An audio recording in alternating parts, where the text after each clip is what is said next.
right, welcome and thanks for joining me today. Let's talk.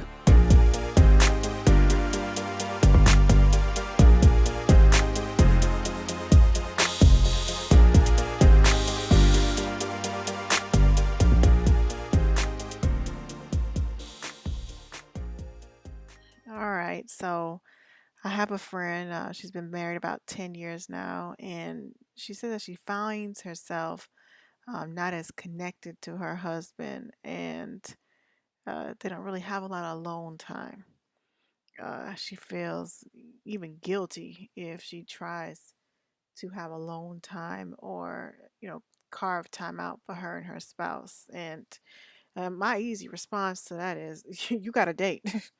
um, I've been in my relationship now 7+ years or so, not married, engaged, but we've been in a very steady and committed relationship for the last 7 years.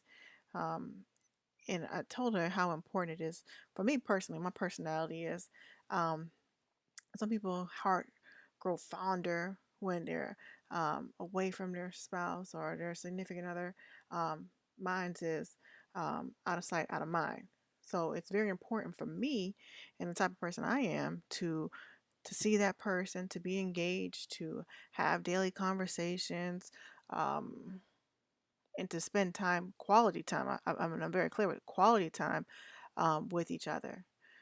We both have kids, and I think it's imperative outside of being a parent, having a career, to also dedicate time to your relationship, as it is one of the things that will pay you back 10 times fold. If you're good to it, it'll be good to you too. So I basically told her today that, I understand, not having time or being busy with other priorities and feeling guilty at times if you do take time, especially if you have kids. But at the same time, you have to cater to the relationship, and what you put in is what you're going to get out. If if I'm pouring into everything else but my man, what good is that going to serve me? Because everything I'm doing ultimately is for our relationship, for our family, for us. We, me and my fiance, I want to say boyfriend, but me and my fiance, we make it a point to have dates every weekend, every single weekend. Friday night, I don't care what's going on, that is our date night. That's a night that we've carved out since we've been together now for 7 years. That is our date night.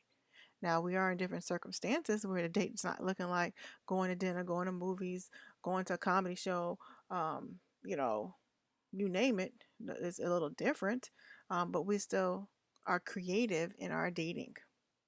Sometimes it's going for a walk. But guess what? It is isolated time that we take to reconnect, pour into one another, and rebuild. I think it's essential. And I can't really stress it enough. I think a lot of people get into their relationship, they get complacent, they get into a place where, oh, we don't really need to do the things we used to do. Now I got you. I feel like it's a lazy relationship, honestly. I think as much as you give is what you're going to get. And I just really, honestly, I enjoy spending time with my fiance. I enjoy doing things together. And sometimes we do things that he enjoys, and sometimes we do things that I enjoy. Sometimes we have things that we both enjoy. And then sometimes, of course, we have our alone time too. We have a lot of alone time. We don't live together. Um, so we have a lot of alone time that we can do things that we each enjoy on our own. So, for instance, sports. I used to enjoy sports a lot, but he is an avid sports watcher. It doesn't matter what sports it is, he can watch it for hours upon hours. And even with ESPN, not now, but back in the days, he would watch it for hours until it's the same thing replaying. Um, it was a turn off for me personally, but I know that's something he enjoys. So I let him do that in his alone time, and I kind of backed off of sports. I still have my teams that I root for or whatever, but I'm just, because he's so over, um, in love with the sports, and you name it, basketball, hockey. It doesn't matter what sport it is. He'll watch and enjoy it. I can't do that. I have my little basketball, football. That's it. I ain't got nothing else for you. I got my little team, one team here, one team there. That's it. I don't care nothing about no college. I don't care nothing about no high school. He'll watch everything from little league all the way up and enjoy it. So there's some things that we will do together. We might go to a game together. We might go to flower arranging class together because that's something I enjoy. He not necessarily, but we'll make a thing out of it and we'll enjoy it. And it's just time to spend together to reconnect, and enjoying that alone time without interruption, without kids, without obligation to other people, without our phones, and just pouring in. I can't say that enough, pouring into each other, because you have to do that. If you don't, you're going to lose that little spark that you originally had. And I'll be honest with you, a lot of times now we just go for walks. Honestly, it doesn't cost us anything, but guess what, we're not around other human beings and we're protecting ourselves from the virus. Um, so it works for us. So because of that, while we're walking, we get to catch up. We get to talk about things we're working on. We get to talk about things that happen throughout the day, things that's happening at work, and just really even converse about news and did you see this? Oh my gosh, can you believe what happened? And get each other's take on those different items. Um, I enjoy it. He enjoys it, and I think. Now, what I will say though is you have to find out who you are with. There are some people who are not interested in going for walks. There's some people who don't enjoy sports. But I think you have to understand your partner, understand the things they enjoy, understand the things they like, and cater to them. One thing I find that we do very successfully is we're always thinking about what else can we do to make this person feel special. What else would they like to do that we haven't done already, and planning activities around that.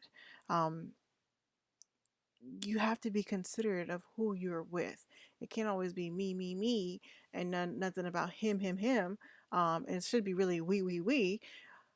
But I think it's important that you cater to your spouses, your boyfriend, your mate, whatever you want to say, needs. If you're doing that, you can't go wrong.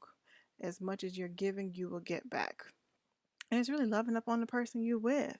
Um, so my advice to her really was, don't feel guilty. Yes, I know you had three kids and you had to find a babysitter or ask grandma to watch the babies and take time for yourself. Do it.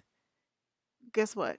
They're going to get grown and old and move out, and you're going to be seeking at that time to find something to spark your relationship. You're not going to know who you're with anymore. You're not going to have a relationship, and you're going to end up growing apart. So take time now to take care of it and care to it and tend to it so that later on, and it will last you for a long time. Um, she was receptive, but still was hesitant because she also was saying, well, I don't really want to bring this topic up. And that's a whole nother topic in itself. But I think communication is the key. A lot of times, I know personally me, I'm always saying, you should know what I'm thinking. You should know what's in my head. And he constantly reminds me I'm not a mind reader. So no, I can't do that. You have to, if you just tell me, if you just act like an adult and tell me, then I'll know, instead of me playing this guessing game and not even knowing that you had this thing in mind, right? Um, like I said, it's a whole different topic, but it goes back to communication and having open dialogue with your partner and saying, hey, this is something I need. How can we make this happen? Are you receptive to trying these things out? Do you want to date? I think we need to date. How do you feel about us setting and try to push to schedule something, especially if it's important to you? How do you think about not this week, but next week Saturday, let's do XYZ. Let's go to a candle making class. Let's go for a hike. And maybe the first time, since it's something that your partner may not be interested in doing because they already have their Saturday routine or their Friday night routine, you do something that you know they would enjoy to engage them. And then once they realize, oh my gosh, we've been missing out, they definitely will buy into making this a priority for them as well too. When I told her about that part, she was like, "Oh, that kind of makes sense. If I do something he enjoy, then he really would be interested in doing it versus something I want to do. So, um, we'll see how it goes. But I know for me personally, it has worked successfully for the last 7 years. Um, with us making sure that we put our relationship as a priority above everything else. And then everything else falls in line. God first, and then everything else falls in line. Relationship, kids, family, etc. Um, that's all I got for you today. That's it. All right.